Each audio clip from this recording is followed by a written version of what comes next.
പ്രേക്ഷകരെ ഞെട്ടിക്കുന്ന വാർത്തയാണ്. ബിഗ് ബോസ് സ്റ്റുഡിയോ അടച്ചുപൂട്ടാൻ മലിനീകരണ നിയന്ത്രണ ബോർഡ് നിർദ്ദേശം നൽകിയിരിക്കുന്നു. ബിഗ് ബോസ് ഷോ എന്ന് പറയുമ്പോൾ ജനപ്രിയ ടെലിവിഷൻ ഷോയാണ്. ജനങ്ങൾ എല്ലാ ദിവസവും കാത്ത് ഇരിക്കുന്ന ഷോയാണ്. ജനപ്രിയ താരം അവതരിപ്പിക്കുന്ന ഷോയാണ്. ഇത് പറയുമ്പോൾ നിങ്ങൾ കരുതും നമ്മുടെ ലാലേട്ടൻ അവതരിപ്പിക്കുന്ന ഷോയാണ്. നമ്മുടെ മലയാളം സീസൺ 7 നടന്നുകൊണ്ടിരിക്കുകയാണ്. അതാണ് നിർത്തിവെക്കാൻ പോകുന്നത് ഏഷ്യാനെറ്റിൽ നടക്കുന്ന ഷോ. അങ്ങനെയല്ല, കന്നഡയിലെ ബിഗ് ബോസിൻ്റെ ഷോ, കളേഴ്സ് TVയിലെ ബിഗ് ബോസ് നടത്തുന്ന സ്റ്റുഡിയോ അത് അടച്ചുപൂട്ടണമെന്നാണ് മലിനീകരണ നിയന്ത്രണ ബോർഡ് നിർദ്ദേശം നൽകിയിരിക്കുന്നത്. അതിന് പ്രത്യേക കാരണങ്ങളുണ്ട്. ഏകദേശം 75 ദിവസമെങ്കിലും, 100 ദിവസം അല്ലെങ്കിൽ ഒരു 75 ദിവസമെങ്കിലും മിനിമം ഈ സ്റ്റുഡിയോ റൺ ചെയ്തുകൊണ്ടിരിക്കും. ഈ സ്റ്റുഡിയോ പ്രവർത്തിക്കുന്നത് പാരിസ്ഥിതിക നിയന്ത്രണങ്ങളുള്ള ഒരു അമ്യൂസ്മെൻറ്റ് പാർക്കിലാണ്.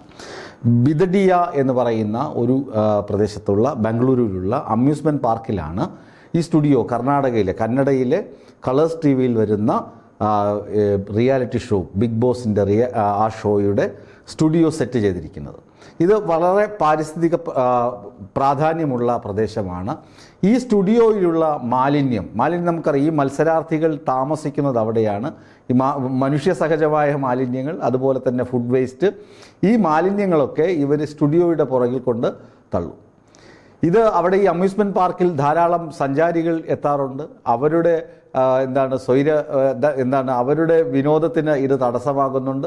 ഇത് കൃത്യമായി പ്രോപ്പറായിട്ട് ഇവർ നീക്കം ചെയ്യാറില്ല. ടെലിവിഷൻ ഷോയാണല്ലോ, ജനപ്രീതിയുള്ള പരിപാടിയാണല്ലോ, അതുകൊണ്ട് എന്തും ചെയ്യാം, ആരും ഒന്നും ചെയ്യില്ല എന്നൊരു ധാരണ ഈ സംഘാടകർക്ക് ഉണ്ടായിരുന്നു. ഇതിനെ പരിസ്ഥിതി പ്രവർത്തകർ നിരവധി തവണ പറഞ്ഞു ഇത് ചെയ്യാൻ പാടില്ല. പിന്നെ കൃത്യമായ അനുമതിയും മലിനീകരണ നിയന്ത്രണ ബോർഡിൽ നിന്ന് ഇവർ വാങ്ങിയിരുന്നില്ല. അതുകൊണ്ടാണ് മലിനീകരണ നിയന്ത്രണ ബോർഡ് നിർദ്ദേശം നൽകിയത് ഈ ഷോ ഇവിടെ വെച്ച് നിർത്തണം. ഇതിപ്പോൾ 2 ആഴ്ച ആയതേ ഉള്ളൂ. 2 ആഴ്ച പിന്നിടുമ്പോൾ തന്നെ ഇത്രയധികം ദ്രോഹം പരിസ്ഥിതിയോട് ഈ പ്രവർത്തകർ ചെയ്തു കഴിഞ്ഞു. കിച്ച സുദീപ് എന്ന് പറയുന്ന ജനപ്രിയ താരമാണ് ഈ പരിപാടി ആങ്കർ ചെയ്യുന്നത്. വളരെ ജനസമ്മതി നേടിയ ഷോയാണ് ഇത്. 12ാമത്തെ പതിപ്പാണ്. അപ്പോൾ തന്നെ നിങ്ങൾക്കറിയാം, നമ്മുടേത് 7ാം പതിപ്പാകുന്നതേ ഉള്ളൂ മലയാളത്തിൽ.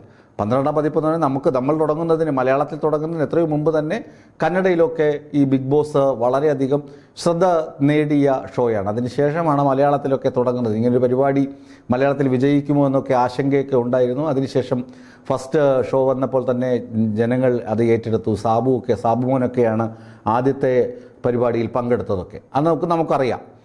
പിന്നീട് അതിൻ്റെ നിലവാരമൊക്കെ കുറഞ്ഞു വന്നു. കൊല്ലം സുധിയുടെ ഭാര്യയൊക്കെ ഇപ്പോൾ തട്ടിപ്പും തരിയുടെയൊക്കെ കാണിച്ച് അതിനകത്ത് കടന്നും കൂടിയതൊക്കെ നമുക്കറിയാം. പിന്നീട് അതിൻ്റെ നിലവാരമൊക്കെ താണു വന്നു. മോഹൻലാൽ ഇപ്പോൾ പരസ്യമായി മത്സരാർത്ഥികളെ തെറി പറയുന്ന അല്ലെങ്കിൽ വഴക്ക് പറയുന്ന അവസ്ഥയിലോട്ടൊക്കെ എത്തിയിട്ടുണ്ട് നമ്മുടെ മലയാളം ഷോയൊക്കെ. അതിൻ്റെ നിലവാര തകർച്ചയൊക്കെ നമുക്ക് അത് ചിലപ്പോൾ ഇനി പ്രീ പ്ലാൻ ചെയ്ത് തിരക്കഥയുടെ ഭാഗമായിട്ട് നടത്തുന്നതാണോ എന്നൊക്കെയുള്ള ആശങ്കകളൊക്കെ സോഷ്യൽ മീഡിയയിൽ നിരന്തരം അതിൻ്റെ ട്രോൾ വീഡിയോ ഒക്കെ നമ്മൾ കാണുന്നുണ്ട്. ഏതായാലും കന്നഡയിലെ ബിഗ് ബോസിൻ്റെ ഷോ ഇപ്പോൾ തൃശങ്കുവിലാണ്.